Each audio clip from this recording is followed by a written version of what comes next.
DSC నోటిఫికేషన్కి సంబంధించి అభ్యర్థులకి 2 సూచనలు చేయదలుచుకున్నాను. మొదటిది 16,347 పోస్టులతో నోటిఫికేషన్ వస్తుంది. అయితే ప్రభుత్వం ఎస్సీ వర్గీకరణ తర్వాతే ఈ నోటిఫికేషన్ ఇవ్వాలని భావిస్తుంది కాబట్టి అది 2-3 నెలలు టైం పడుద్ది. అందుకని నాకున్న అభిప్రాయం ఏంటంటే మార్చి నెలలో నోటిఫికేషన్ వస్తుంది, మేలో ఖచ్చితంగా పరీక్ష జరుగుతుంది.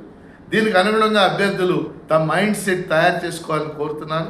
రెండో అంశం, ఇప్పుడు సమయం వచ్చింది కాబట్టి దీన్ని వినియోగించుకుని అభ్యర్థులు సిలబస్ని క్షుణ్ణంగా చదవండి, పాత ప్రశ్నాపత్రాలు 2-3 చూడండి, ప్రామాణికమైన తెలుగు అకాడమీ బుక్స్ సంపాదించండి, వాటిలోంచి సొంత నోట్స్ ప్రిపేర్ చేసుకుని వచ్చిన సమయాన్ని వినియోగించుకోవాలని అభ్యర్థులను కోరుతూ, టెన్షన్ పడొద్దు, ఆతృత పడొద్దు, చక్కగా వచ్చిన సమయాన్ని సద్వినియోగం చేసుకోవాలని మీ అందరికీ నేను విజ్ఞప్తి చేస్తున్నాను.